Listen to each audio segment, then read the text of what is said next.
أشرقت نفسي بنور من فؤادي حينما رددت يا رب. Syirik besar yang tersebar masyarakat, percaya sama dukun. Pergi ke dukun, dukun bilang akan terjadi demikian, dia percaya. Nah, ini tidak boleh, ini syirik besar. Kata Nabi SAW, man atakahinan aw arrafan fasaddaqahu bima yaqul faqad kafara bima unzila ala Muhammad. Barang siapa yang datang kepada dukun, kemudian bertanya tentang suatu kepada dukun, dan dia benarkan perkataan dukun, maka sungguh dia telah kafir kepada Al-Quran. Mengerikan. Kalau dia cuma datang-datang saja, tidak membenarkan perkataan dukun, maka tidak diterima salatnya 40 hari. Kata Nabi, man atakahinan aw arrafan lam tuqbal salatu arba'ina yawman. Barang siapa yang datang kepada dukun atau para tidak normal, maka tidak diterima salatnya selama 40 hari. Mengerikan. Nabi sudah ingatkan. Saya tanya sama antum sekalian, jumlah dukun Indonesia berapa? Ada yang pernah sensus? Berapa jumlah dukun? Banyak. Hampir setiap kampung ada dukun. Hampir setiap kampung ada dukun. Banyak sekali. Padahal itu paling berbahaya. Di antara makna tauhid yang Allah larang dalam Al-Quran adalah dukun. Kuhan, para dukun. Mereka bekerja sama dengan syaitan. Dan banyak masyarakat sudah tahu itu dukun, memang nyari dukun dia. Nyari dukun. Padahal Nabi larang ke dukun. Sekedar datang ke dukun, tidak diterima sholatnya 40 hari. Apalagi percaya dengan perkataan dukun. Dukun banyak sekali di tanah air kita. Dan mereka omong kosong saja, dukun-dukun itu tidak bisa berbuat apa-apa.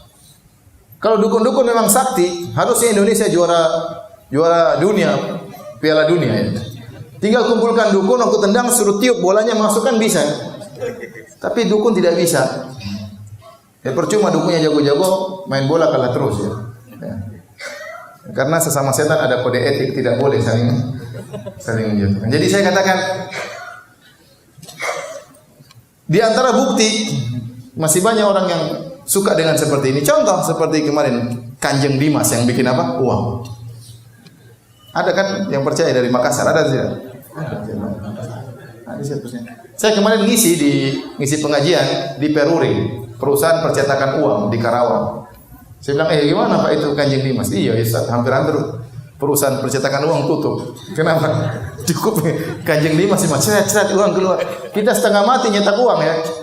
Mereka cetak uang itu mereka bikin uang dulu, terus uang sementara, tidak langsung beredar, dicek ada rusak-rusaknya atau tidak. Setelah oke baru mereka cetak besar-besaran. Tidak gampang. Nanti ada bagian khusus uang yang tidak jadi. Ada ikhwan, tugasnya bakar uang Ustaz. Masya Allah ya. Jadi ada uang yang nggak beres-beres, mungkin robek-robek sedikit, dia tugasnya bakar. Ini Kanjeng Dimas tinggal ceret. Itu juga ada yang orang percaya. Ada yang percaya atau tidak? Banyak yang percaya. Oleh karenanya yang percaya sama dukun masih banyak. Ya, maka ini perkara yang sangat menyedihkan. Kalau ada orang sudah kita tahu dia dukun, jauhi. Kalau di Arab Saudi ditegakkan hukum Islam, dukun di sana dipenggal di sana, dukun dibunuh di sana. Sampai saya baca berita 70 lebih dukun dipenggal di sana. Apalagi penyihir. Dalam riwayat haddus sahir darbatun bisayf. Bahwasanya hukuman bagi penyihir disembelih. Kenapa? Karena tukang sihir ini selalu bikin masalah. Nyantet orang, bikin orang susah, bikin orang sakit, bikin orang tokonya enggak laku. Itu tidak. Ini bikin masalah seperti ini. Sampai datang satu orang, waktu saya pernah ngisi pengajian Masjid Nabawi, terus ada yang datang, Ustaz, itu benar kata Ustaz. Saya ribut sama keluarga saya Ustaz. Kenapa? Ada keluarga barangnya hilang.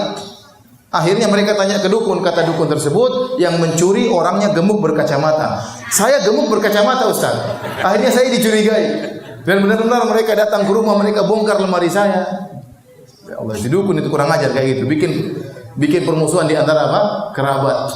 Uangnya enggak ketemu. Tapi permusuhan, pertikaian sudah terjadi. Ya, saya kadang kasihan lihat orang disantet. Bayangkan perutnya besar, tiba-tiba kayak ada jarum dalam badannya. Ada dukun yang kerja seperti itu. Apakah dukun seperti tidak pantas untuk disembelih? Disembelih harus seperti ini kalau dalam Islam. Menyakiti masyarakat, membuat orang ketakutan. Dan banyak orang gara-gara dengki sedikit pergi ke dukun. Dia berribut sama orang gara-gara dia tidak bisa berkelahi, dia diam-diam langsung lapor dukun. Itu dukun, santet dia dukun. Dia tidak gentleman, tidak jagoan, malah pergi ke dukun suruh santet. Ya. Mengerikan. Nanti lihat cewek, ceweknya nggak mau karena mukanya jelek, dia pergi ke dukun. Orangnya nanti, kok dapat cewek cantik? Ada dukunku. Jadi kacau seperti ini, kacau. Ini bikin masalah, dukun itu bikin masalah. Makanya hukumnya harus disembelih. Dan itu dilakukan di Arab Saudi. Saya pernah hadir 2 kali sidang. Saya hadir di persidangan di pengadilan di masjid di pengadilan Madinah depan Masjid Nabawi. Yang satu dukun di sidang. Kenapa? Dia bisa masukkan besi di sini, keluar di sini. Itu tukang sihir bukan? Tukang sihir, nggak mungkin kalau manusia biasa bisa masukkan besi dari sini keluar sini. Ya. Jangan bilang itu wali apa?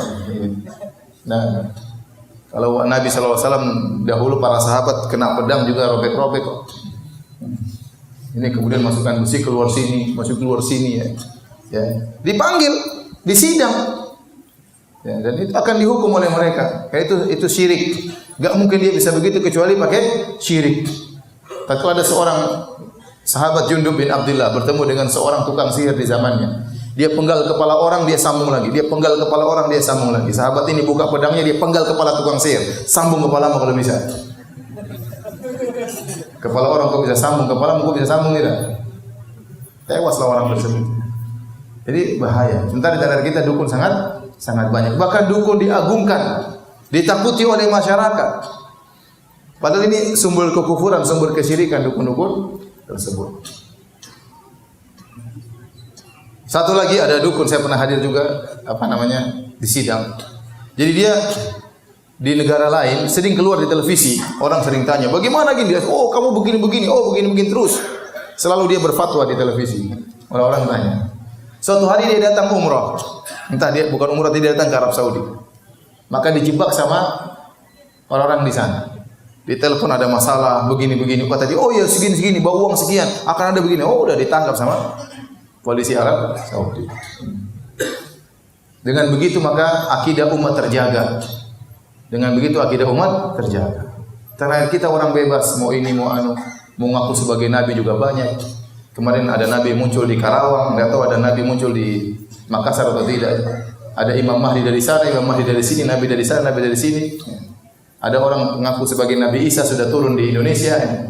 Saya pernah lihat di YouTube, turun. Siapa? Nabi Isa, rambutnya panjang. Kenapa kok turun? Banyak kesyirikan katanya. Indonesia. Yang ngaku sebagai macam-macam. Ya. Jadi umat harus diingatkan dari hal seperti ini. Ini merupakan syirik-syirik yang tersebar dan sangat berbahaya. أشرقت نفسي بنور من فؤادي